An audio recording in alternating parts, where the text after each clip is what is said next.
So welcome to the February 24th meeting of the Kubernetes IoT Edge Working Group.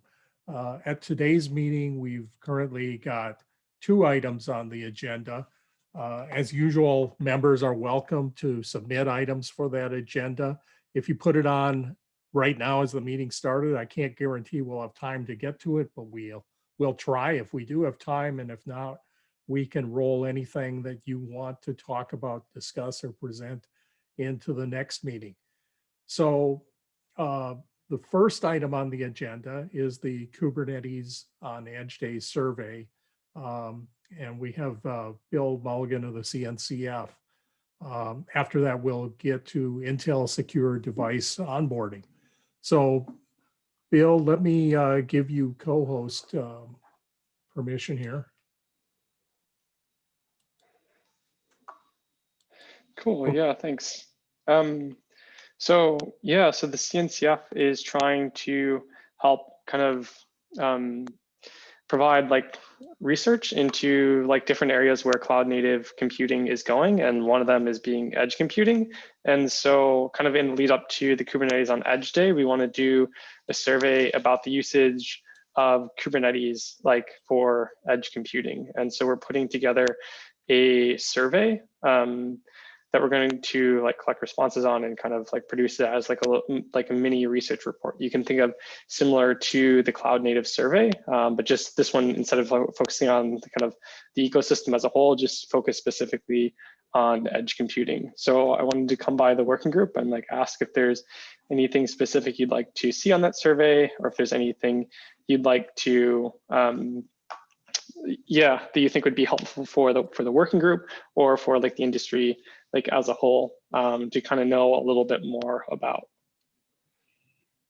I've got one idea, and that is, and we've done this before, but it'll be interesting to see how things trend. And we didn't do it formally. We just asked for show of hands back in the days when there were physical conferences. But getting people to self-categorize based on their use case, I think, is useful to know.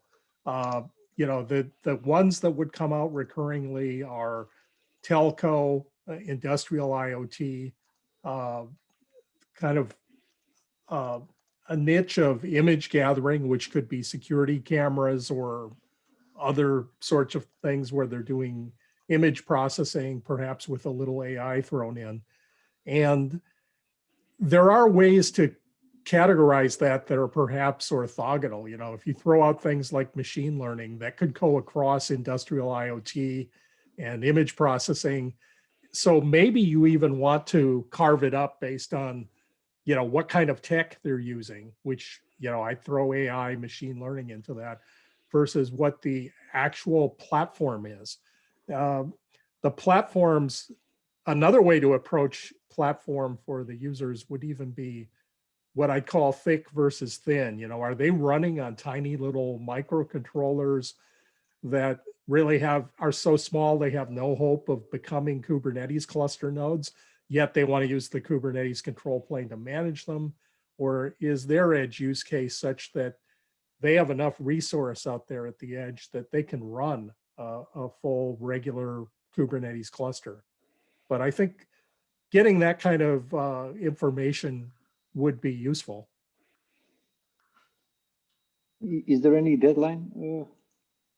So we'd like to kind of have the survey kind of like finalized by sometime like next week. Okay. So once we have kind of like the initial questions, I might just like drop it in the Slack channel to kind of get the feedback around it. Another thing that I'd be curious about is an order of magnitude on their number of edge nodes. You know, are they trying to run single node, 10 node, 100,000? You get the idea. And are they wanting to manage multiple? I'm going to put the word micro cluster around it. Is it, you know, is the control plane on on-prem and multiple locations? Think of like industrial kitchens or like a venue. So they might want to have control planes, or a robot that has a control plane on it. Am I managing, you know, 1,000 robots? Make sense? Yeah. Yeah, the other From my thing is, perspective are also- these edge locations mobile?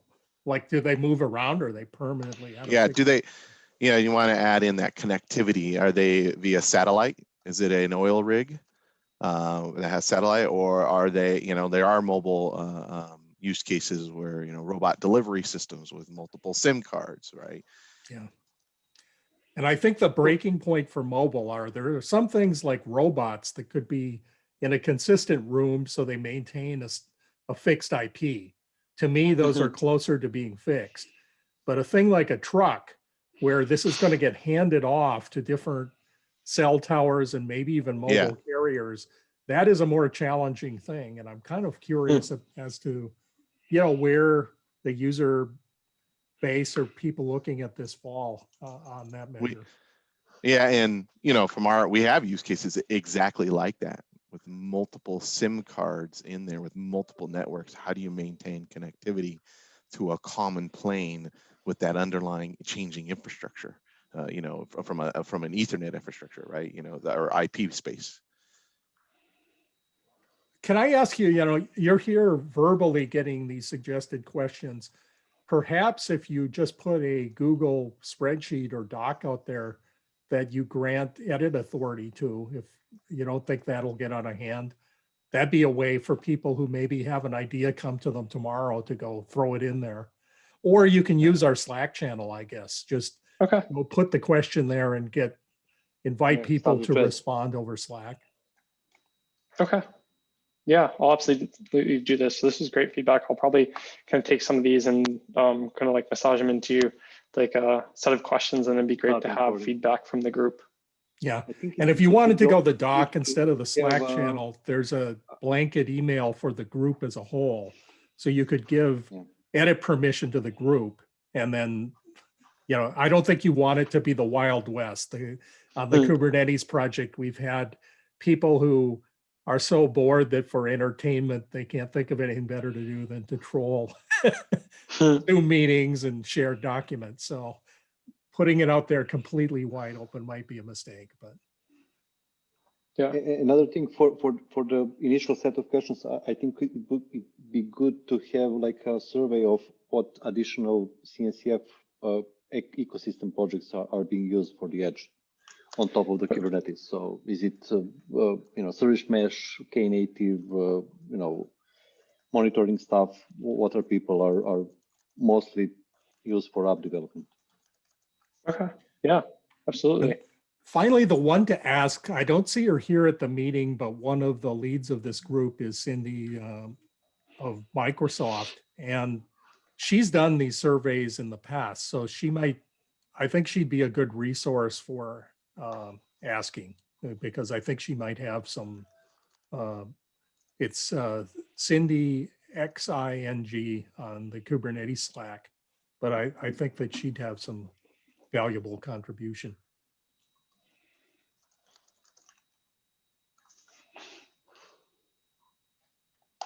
Okay, are you happy with that on the agenda? Yeah, this is great. I really appreciate it. So I'll come back to you with kind of like a proposed document, and then I guess we'll kind of go from there. And then, I'm super excited to see the results. And then I think it'll really like help build the momentum going into the Kubernetes on Edge Day, and a lot more people excited about this. Just so you know, the program committee for that Kubernetes on Edge Day is still forming the actual agenda. We don't have it yet because we're still evaluating CFPs. But I've proposed to have kind of one of these birds of a feather things at end of day where we split into small tables, maybe based on people with common use cases. So I don't know if we can use that to categorize or the survey to feed in to control that or not, but maybe. Yeah, absolutely. Okay, let's move on in today's meeting agenda. And the next item is Intel Secure Device Onboarding with, do you pronounce that Geoff, or I'm not sure, but you. Geoff is going to be presenting. He's the brain behind it. Okay, let's let the brain take this away then. I think I've given. And I want to make sure. To do it. Yeah. And also context-wise, we've talked about this before, right? just want to make sure that we're all on page. If we need a reset, you know, I'd like to just make sure we understand where we're coming from. Does everybody here understand the whole premise behind secure device onboarding? Where we're I coming think from? maybe you should go on board. I think I see some new names here where I just honestly don't know what Okay. their level is. And Okay. Well then, Geoff, you This hear the here? context. If nobody really Sure. knows, yeah, you go into it, okay? and Sure, then okay. also And- let people know if they can butt in and ask questions as you go Absolutely. along. Or if you'd Let's rather have, take it it's a on smaller chat or group. theme. Let's have a conversation. So feel free. I've got enough slides. I can, once somebody tells me to start talking, I can talk for the rest of the hour on this. So here's a presentation on secure device onboard. And I'm not going to show that presentation because we have something else that is actually replacing secure device onboard. And I think that we're playing around with my screen here. Let's see if I can still see what I need to see. Yeah, because I've got the Zoom thing in the way. So Intel felt that onboarding was something that needed to be shared to be effective. For example, you know, we have large customers who will come to us and say, yes, we onboard Intel devices, but we also onboard ARM and other types of devices. So we're not interested in a solution that is for Intel devices. Of course, we were trying to do an open device, but we need a third party to do that. So what we did is we got together with this the FDO Alliance. Now, you guys might not be familiar with them. FDO is an organization that was set up to remove passwords from the world, and they do these authenticators. That's their main effort to date. And about a year and a bit ago, they decided that they would do. Let's see. There's a way to make this thing. I'm trying to see if I can figure out how to make the tab auto. Oh, you mean the Zoom? Auto shrink. Yeah, the Zoom tab. Are you guys seeing the Zoom tab No. on your screen? Or is it just there? Okay, so no, I'll just the slides look ignore it. great Okay. to me. Okay, good. So yeah, being from Intel, looking at green is very strange for me. So here's FDO Alliance decided that they would move into IoT, and they created an IoT technical working group.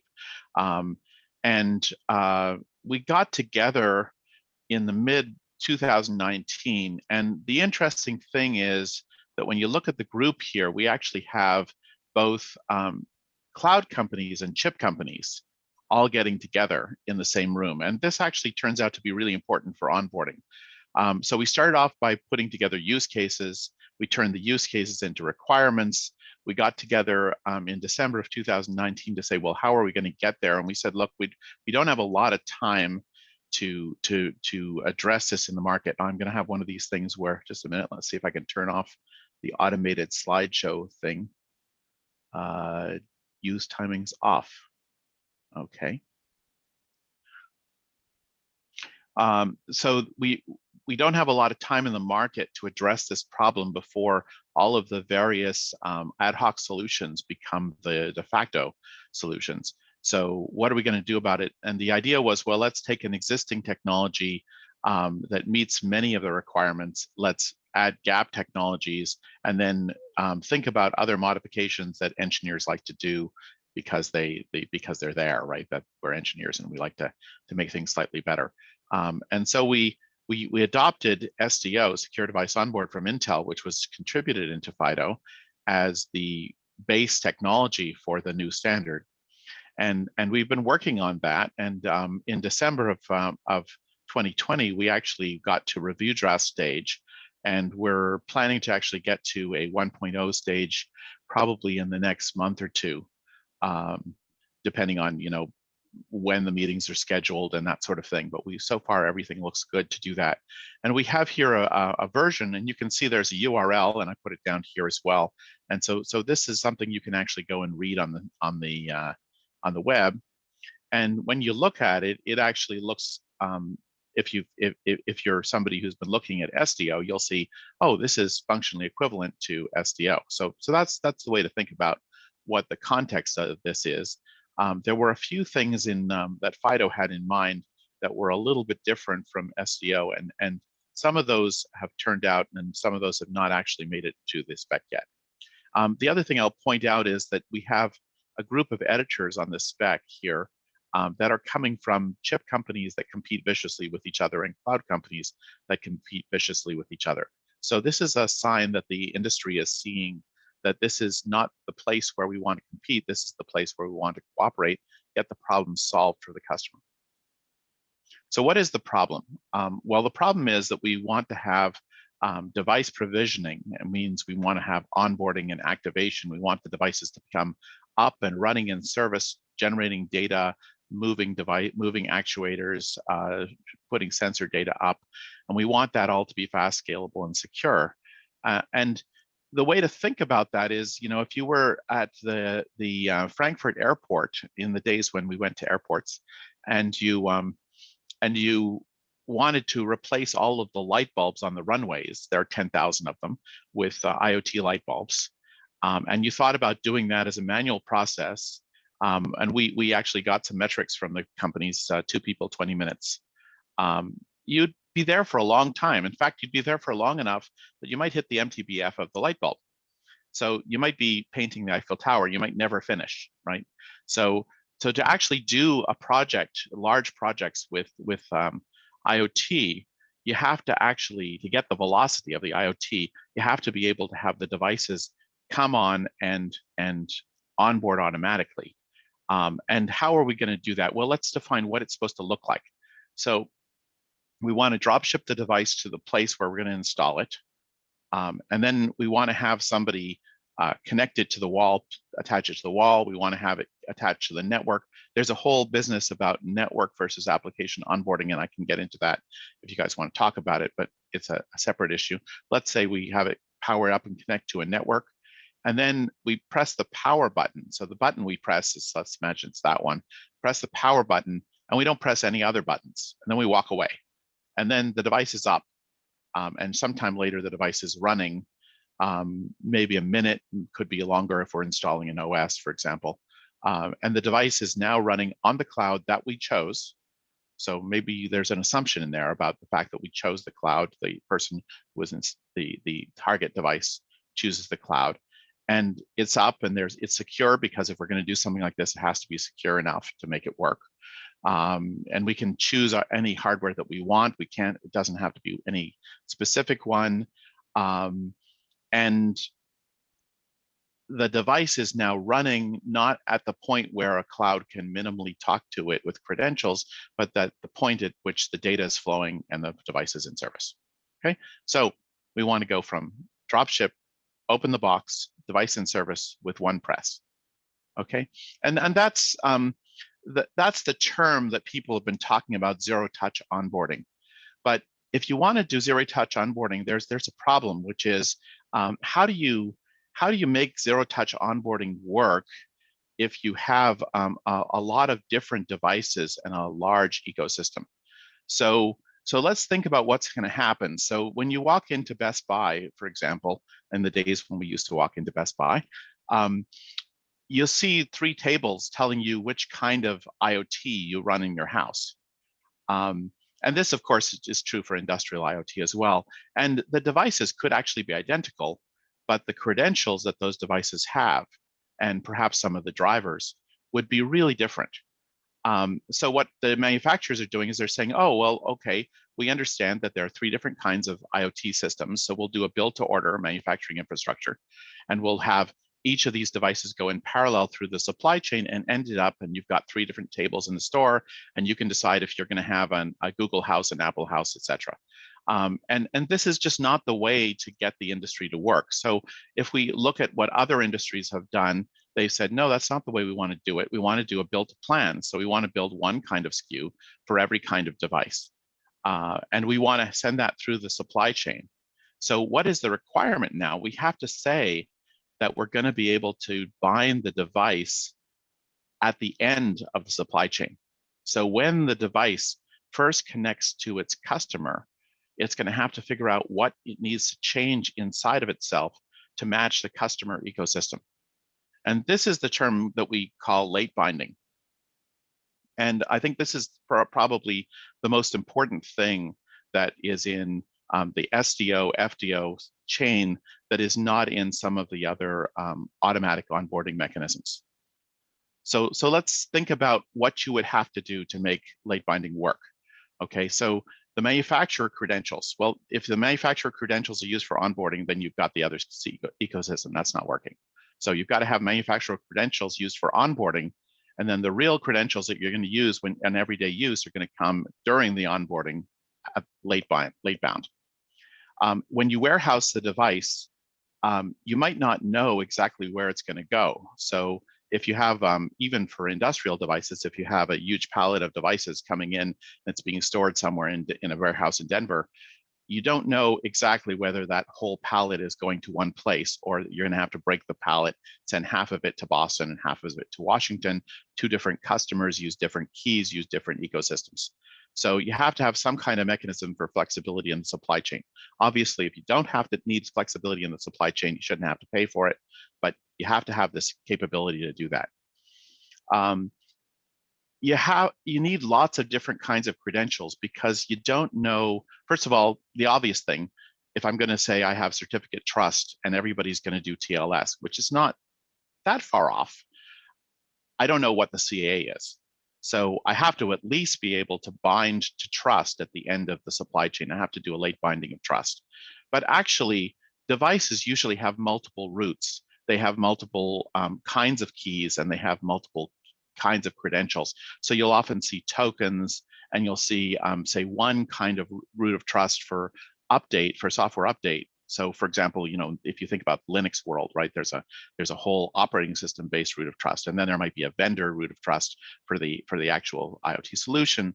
And then you might have the device management service, which has yet a totally different root of trust. So you're going to have a lot of different kinds of credentials, and that's also going to have to be late bound what those credentials are. Okay, and then when you get down to network topology, you can't make any assumptions. You can't say, this is going to be an internet service. I'm going to pick it up. I'm going to attach it to my internet service, logically pick it up, and then I'm going to transfer it over to your internet service. People have done that, and it works in situations where you're on the internet. But what if you're in a closed network? And IoT could be in a closed network.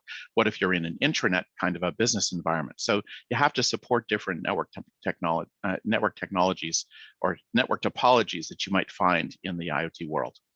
So these two sides, we developed something called an ownership voucher.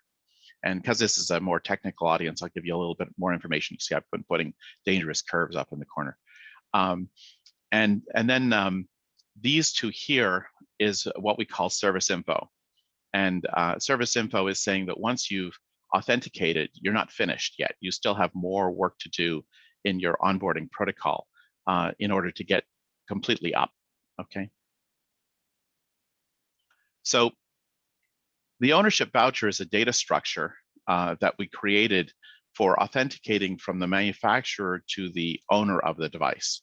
And so we use this term owner being the guy who's going to onboard the device. And this is the owner's actually up in the cloud, or the owner's the guy who's actually controlling the device, but not necessarily the guy who's got the device in his hand. And then we've got the device credentials. So there's owner credentials, device credentials, manufacturing credentials. And what we do is in the ownership voucher, we create a set of crypto credentials. And you can see these arrows here that we can actually allow the ownership voucher to extend as it goes through the supply chain, ultimately to the actual owner. And there are going to be some signatures involved here. And then the ownership voucher is mated with the device credentials using the FDO protocols, so that the device can use the ownership voucher to verify that this guy who's got the ownership voucher is actually proving that he's the guy at the end of the chain. Okay, and so that's the way we say that the device says, yes, I've gotten connected to the correct guy. And may I presume that this ownership voucher is retained in the cloud or some central location then, or is this something you're going to get to later in your deck? So when we put it together, we thought about what to do with it, and if the world existed in a mode, and maybe one day it will, where the supply chains were secured through a cloud mechanism, say a blockchain or some kind of a private cloud or collections of people with private clouds, then this would be obviously the right thing to do with the ownership voucher. What we did is we put some verification mechanisms in it. You'll see here the private keys are actually at each entity. And we set it up in such a way that the ownership voucher can be transmitted actually through anything as simple as email. And so it's a self-securing textual document that we send through the supply chain. Now, if you had a backend cloud that allowed you to transmit credentials, supplier documents, ordering systems, that kind of thing, this would go with it. It would fit into the same place. So if, for example, today you're putting your credit card into Amazon, you would also put your ownership voucher. You would get the ownership voucher and you would put your key into Amazon, and you would do it the same way. And this would all hook into the backend systems that as they exist. It So doesn't have to do that. It's an append-only thing that can be validated and then and there are some standard assumptions in there, and there are some assumptions of what you're getting in the supply chain. So you don't have a free hand to say I can trust any supplier. You have to have some trust in the supply chain, and then the ownership voucher will be based on your trust in the supply chain. And then at the end of this chain that's building, by Mhm. end, I mean, the beginning is manufacturer, the middle is supply chain, the end is the actual owner.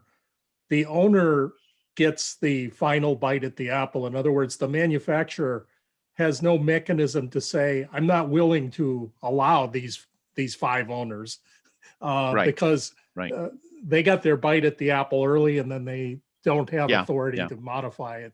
That's right. Okay, that's got right. it. Yeah. So the owner has to go and believe that he has a supply chain that's secure enough that if, for example, he wasn't able to onboard, he would return the device to the same supply chain, and that would be enough of an incentive to get the supply chain to be fixed. Okay, That's and the way then to it's think up of to it. you Okay. to move this thing around then, including, I suppose, putting it on the device itself, although the logistics of doing that might be a pain. That's a bit of a chicken and egg. We normally think that of it going through maybe with the shipping papers on the device, more likely. And there is, of course, one per device, and that's sort of the way these onboarding type credentials tend to work. Yeah, and the device certificate is actually shipped inside of the ownership voucher, so that gives you information for how the owner will verify the device. The device can use the chain of ownership in the device credentials in the ownership voucher to verify the owner. So that's sort of the basic idea, and this is one of the key mechanisms for doing late binding. Okay, got you. Thanks. You answered my question. Okay. So let me skip forward here a little bit. And so here's a really rough picture. So you notice the warning technical dangerous curves is gone. So this is the way we explain the protocol to people who don't understand protocols. So here's the device manufacturer, and the device is built and shipped, and then you'll register the device credentials, and you'll build an ownership voucher, and you'll box the device. So the idea is that the device gets boxed in the device manufacturer, and it gets shipped through the supply chain, and it never has to be opened up. And that could include if the device ownership changes or the device routing to the target cloud changes, because of course we don't know who the target cloud is when we ship the device. And so here's the device sitting in a box, and it's heading towards its final location. Meanwhile, the ownership voucher heads through the supply chain and ends up at the target cloud. This is the owner here, okay? And we're, again, for less technical people, it's easier to explain it's a cloud, but it's really just a device management system. When the device comes up, it's got 2 problems to figure out. It's got to figure out how it's going to find the person who owns it right now. And it's got to figure out how it's going to authenticate with that person. So the authentication, I gave you a hint, is going to be based on the ownership voucher and the device key. The way it finds it is we created this server called a rendezvous service. The device has instructions to get to it built in its device credentials. The ownership voucher has the same instructions. And so the ownership voucher is registered into the rendezvous service, and to identify that this is the target cloud. So what's happening is there's a GUID in there saying this is the GUID that identifies this device. It's not a permanent GUID, it's just for the purpose of onboarding. It says, here's a GUID and an IP address. This is where you can find the guy who claims to have ownership.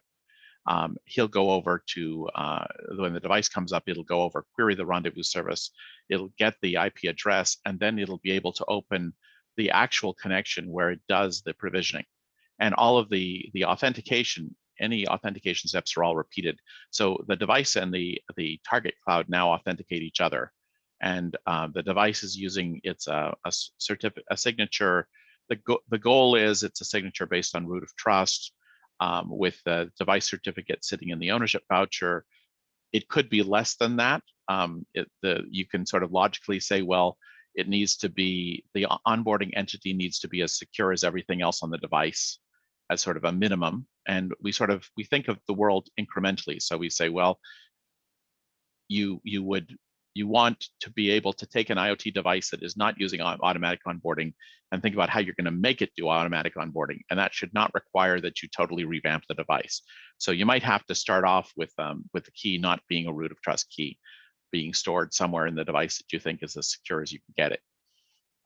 But the idea is that it can work with a device in it with a T running the protocol. It can do all of the most secure things. And then the target cloud will go, the device management system will go and authenticate itself using the ownership voucher. And then after authentication, you'll get into this service info phase where you can provision the device. And that's a whole other negotiation where the device management system can actually go and download capsules. The device can query properties on the device, can run code on the device, and can set it up. And we've done everything from full OS installs to download a key, to download the token that's used for another onboarding system, and then just reduce to previous case and run somebody else's onboarding system. So if, for example, you have a static key type onboarding system, which is usually where you onboard devices by putting a key in the device, and then it's linked to a particular cloud, you could actually implement that over this protocol. And we've done it. Does FDO IoT have an opinion on, I don't know, what I'm thinking of is this sat in the supply chain for 3 months. The manufacturer has a firmware update or something that should be gotten to the device as part of the provisioning.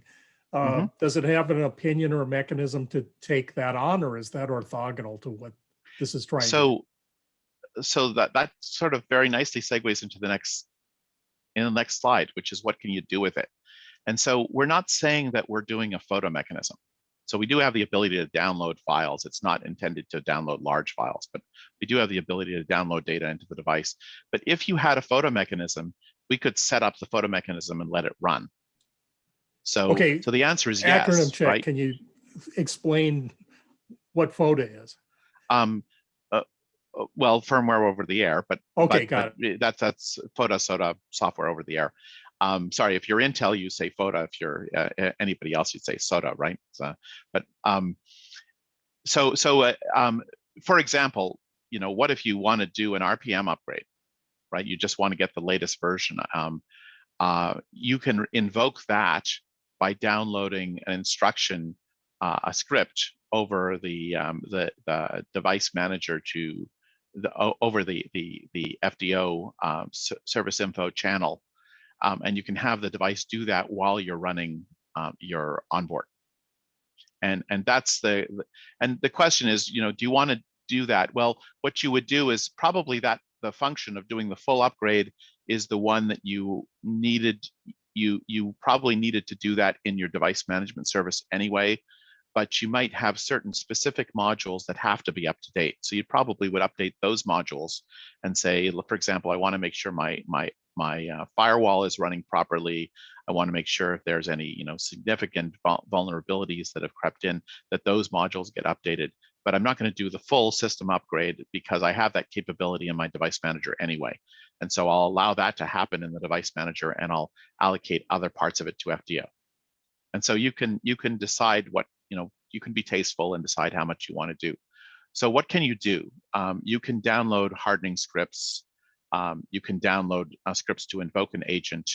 If you wanted to, you could download an agent, probably a small agent, unless you used an existing, say, RPM install. You can download crypto, and you can download any kinds of credentials you want, and as many as you want. You can arrange for keys to be sitting in, say, a TPM, such that only the TPM has the only copy of the private key, and associate them with certificate. You can send data files that are needed, for example, IP addresses and certificates and things that are needed for the device in operations. And then you can also use other facilities. So if you have a T, you may need to interact with the T to go and set up credentials in the T. You may actually want to set up other IoT, this device to be the base for other IoT devices. You can introduce you to my wife here, and you may want to have this guy be the device manager for other IoT devices that are in your ecosystem, and you could set up FDO as a server on this device if you wanted to do that, and you could send ownership vouchers down into it. You could set up software updates, and you could set up agents. So there's a lot of latitude about what you can set up. Okay. So this device manager then could be, if you choose to, governed by the actual physical device owner then, so that, one of the things that some classes of users have concerns with here, I'm going to deploy some number of these devices, but I don't even want my supplier, the manufacturer, to know whether I deployed 100 or 1,000. That's entirely my business and nobody else's, but you could manage to pull this off because you operate, or you could operate the device manager. Notice there's no line that goes backwards in this, that goes back to the manufacturer. So we're passing credentials forwards in the supply chain, and ultimately we have credentials that are on the device that were provisioned into the device at some time that the manufacturer has no longer has any control over, and we have device credentials that arrive in the manager or the cloud that, again, nobody in the supply chain has any control over, and those are used to negotiate trust. So you can, that's why you can do this in a closed network, right? That's how it works to make it be possible in a closed network. Okay. So it's important because you will find, if you look at other schemes, that there are things like automatic oracles, where there's a cloud service that makes a decision dynamically, and it's really hard to see how that happens in a closed network. Okay. So what's it good for? This is more of a marketing slide, but I think you sort of figured out that you can do a large variety of devices in here. If you were doing really, really small devices, there's a threshold in here. You have to be able to run a certain level of crypto. So at some point, you're going to hit devices that are too constrained. Now, Intel would say that, give me enough years and Moore's law will take care of that, and all the devices will be less constrained and will be fine. That actually, even as someone from Intel, I have to say, I don't know if people would prefer to have the devices be 1,000 times better in 10 years or 1,000 times cheaper in 10 years. And if there's a choice, it might be that devices are still constrained. So there may be devices that are still below the threshold. And you need, of course, a certain kind of connectivity. So there are certain kinds of connectivity where you might not have enough bandwidth to do this. Now, and you need base connectivity. Like you need IP, or could it be some other protocol? Could it be as low as bandwidth or an intermittent as like LoRa? So you need a two-way mechanism. LoRa works fine, but the way people bill LoRa does not work, right? So the way people bill LoRa is that although LoRa provides plenty of bandwidth for doing both directions, typically the way people bill it, they assume that maybe 100 machines are going to use 256 kbytes of data over a day or something, and you might do that in one of these transactions. So if you were going to do LoRa, you might say, well, maybe we'll do FDO over Bluetooth while we're installing the device. And so the answer, of course, can it run over non-IP? The answer is yes, but. So we intend to make it run over non-IP. It probably won't be reasonable to claim that until we actually do so. There are probably a few places I can see in there, the rendezvous protocol and things where we might get into trouble, but we did design the protocol so that it can actually run over any kind of a stream transport. So it should be possible to get the protocol to run in on a non-IP network. What is the smallest device out there that it has been deployed on? We've gotten it up on an ARM M7 with no crypto acceleration. We think that an M4 would be no problem. We think that an M0 with crypto acceleration would probably be fine. And how about on the measure of the memory in these things too? Not yeah. just the CPU. So because we're funding this through Intel at the moment. We're doing these proof of concept and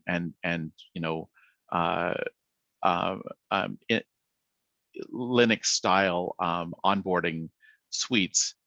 So right now where we are is probably in the like 50-70K of code. But I think it actually, if you had crypto acceleration, some of that would go away. And I think that there's actually room for people to optimize that down. So if you're thinking about a device with 256 bytes of RAM, it's probably not this device. It's probably not this protocol. If you're thinking about something that is going to do TLS in operation, it probably is this protocol. And in terms of the device identifying itself, I know I've used the FIDO thing back for authentication for logging into websites and things. You know, I've got one of those keychain fobs that's based on a one-off hardware device that is difficult to duplicate, I assume. So is it based on some hardware authentication? No, this is not a FIDO authenticator that's in the device. This is an understanding that devices use similar technologies to identify themselves. So you may have a device that has that kind of technology in the device. For example, every Intel device does, but and many ARM devices do as well. But you're not actually required to have that to run FDO. So is there an implication then? I'm employed by a hypervisor company that might have software entities layered on top of one physical device. Is it plausible to support that kind of scenario where you've got virtual devices running on an abstraction layer? You can do that. Yes, you can do that. And I think Rakesh, who's actually visiting here, I don't know, Rakesh, do you always come here or are you just visiting? You're muted. I did. I was busy in the first hour. Second half hour got cancelled, so I said might as well join this team and understand. Oh, okay. So Rakesh has actually done some of this stuff. Yeah. So basically, as Geoff was talking about, we support the Intel Secure Trusted Execution Environment in the form of Converged Security Management Engine (CSME), which can host a hardware root of trust in the form of EPID key or an ECDSA key, available for Intel x86 and ARM platforms. Then we also support TPM, right? And then we also do a software file system based, creation of a root of trust and use it. So in VMs, we are using that, but I think we're also adding what we call it a trusted edge platform, which is going to be passing through this capability through a hypervisor to a secure VM, and then that secure VM through APIs will make it available to the other VMs. You should be able to use it eventually once we have all of that up and running. Okay, thanks. You can actually individual VMs, right? For example, if you remember seeing the slide Geoff was showing that at manufacturing, you do a device init, if we call it SDO DI, right? Or FDO DI, which is embedding the credentials into the device. We have the infrastructure now, which is also now becoming secure even for any location, right? Where you can do the DI on the fly. You start a VM, let it talk to the device initialized infrastructure where the ownership voucher is created and the device specific credentials are made available in the device. So that can be done on a VM. You can start with a vanilla VM, nothing on it, do a DI, and then do SDO to do rest of it. You can install the selected choice of your operating system on that VM, and then provision with multi-stage onboarding to a management service, orchestration service, and any other service. So you can do all of that. So I would say we've experimented with these things and it's there. I've kind of wondered in my mind as to whether, whether this is the right protocol to do that. It certainly is capable of doing it. And it may be but on the other hand, because it's designed for bare hardware and for doing devices that are sent through a channel, distribution channel, you might find that it's harder to use some of the features that are generally available in a hypervisor to help you in this situation. So you might say, well, if I had a hardware device that was onboarding with FDO, and I moved it into a virtual machine as a virtual hardware device, and it could still use FDO, and I think that would be a really good application for it. If I was developing a hypervisor with a whole bunch of different machines and they were all local to the hypervisor, like for example, Kubernetes style machines, the node might be FDO. But then when I got up there, I think I would want to sit down and say, okay, do I really want to go and use a protocol that is not willing to use any of my other understanding of the system because it was designed for raw hardware? Or do I want to use an onboarding protocol that's built on top of the mechanisms that I already have in the OS and in the hypervisor? So that would be where I'd go on that. And okay, we've tried it all. Yeah.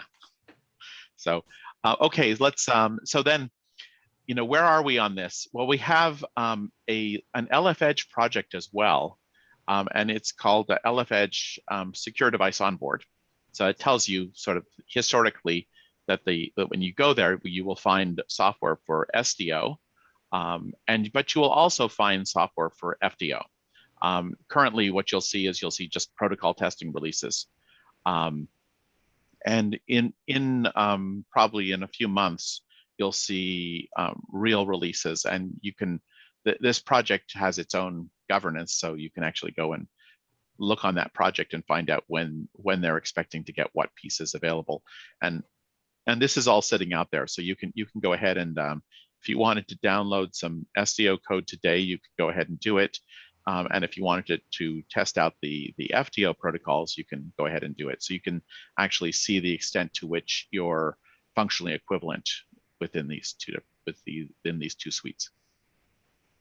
And this is the one Intel slide that I wanted to include here, which is just explaining what the modules are that you have in here. So there are actually components that are available in each level, for the manufacturer level, for the reseller, and to do the installer. This is what Rakesh was talking about, and then to actually do the IoT platform.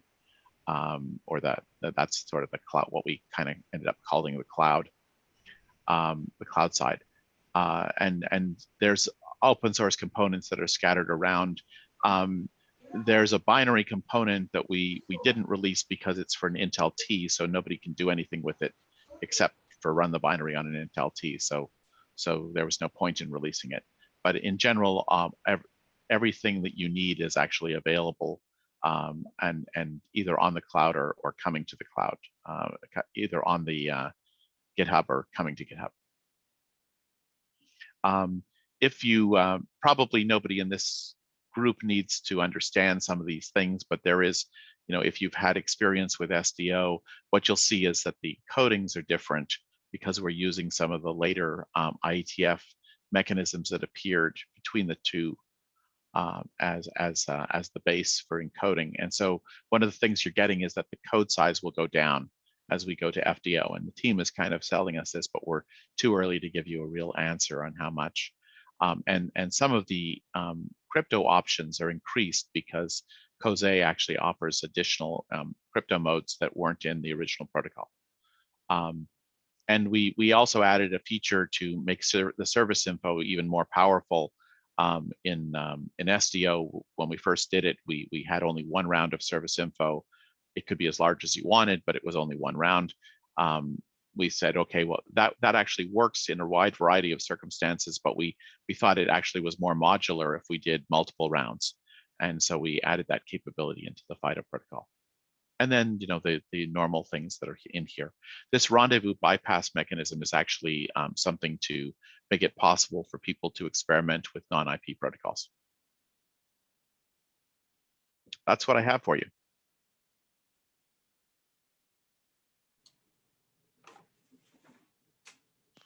So any questions about that?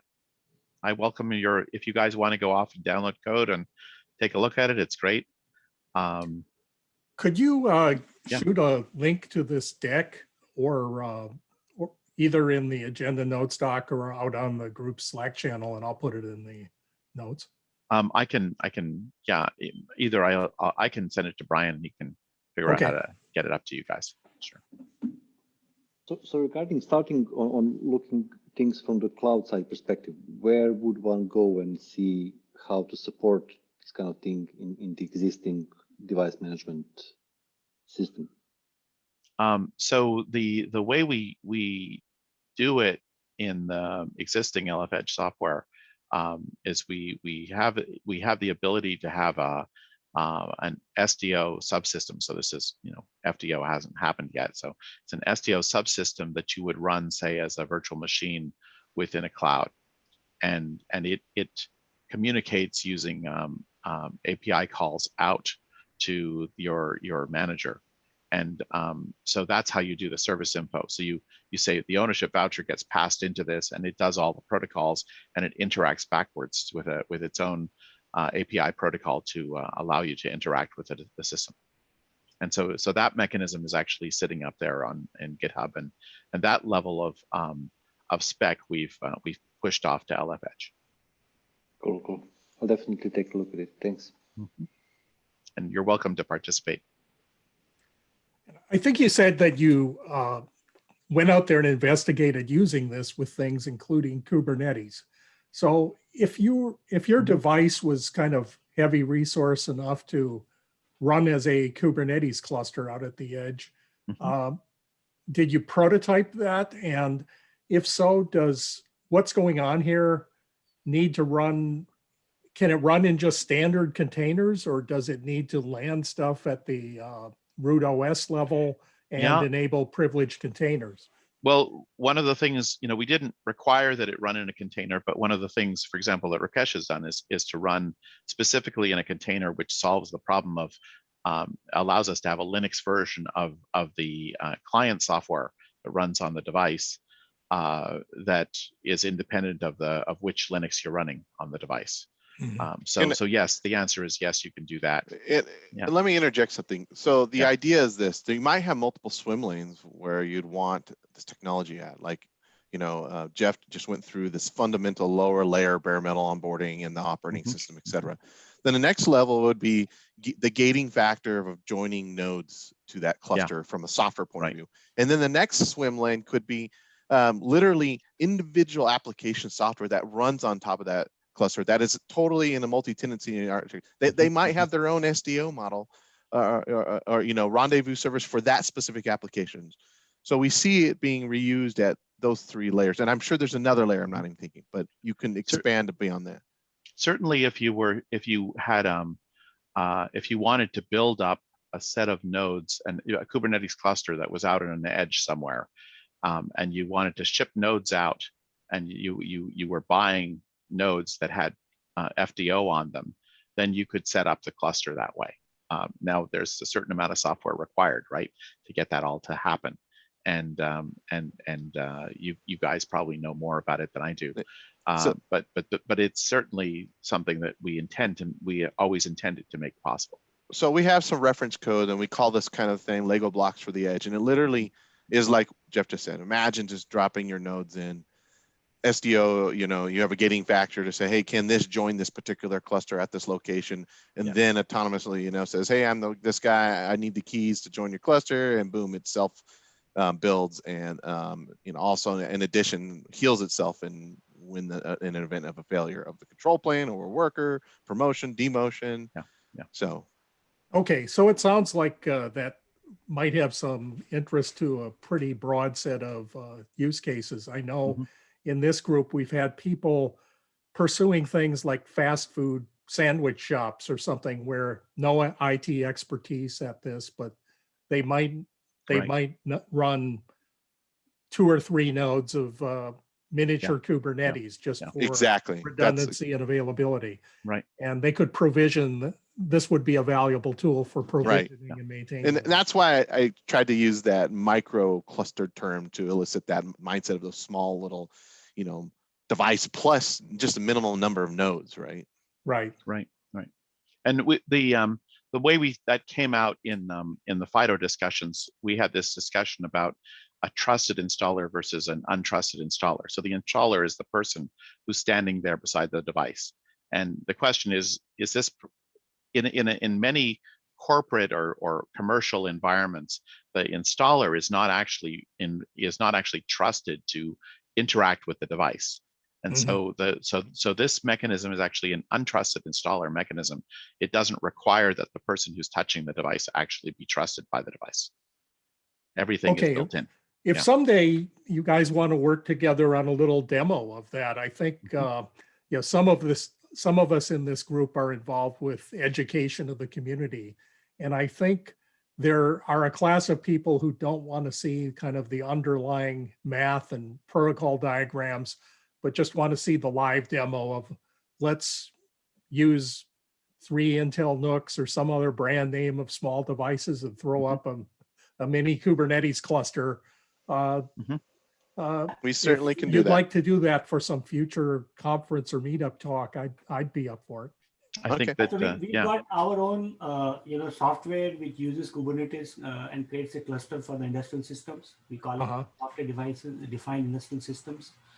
And to that we onboard to that we call it Castle Lake. I don't know if you've heard about it or not.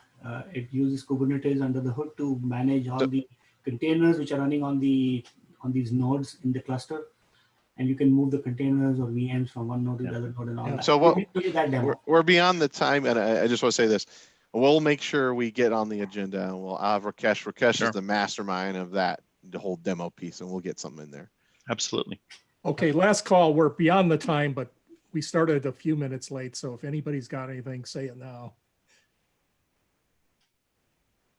Okay, well, thanks for attending the meeting. I'll be posting the recording up on YouTube soon, and we'll see you this month in about a month for the North America time zone. Bye. All right. Bye-bye. Thank you. Thanks for joining. Thank you, guys. Bye-bye. Bye.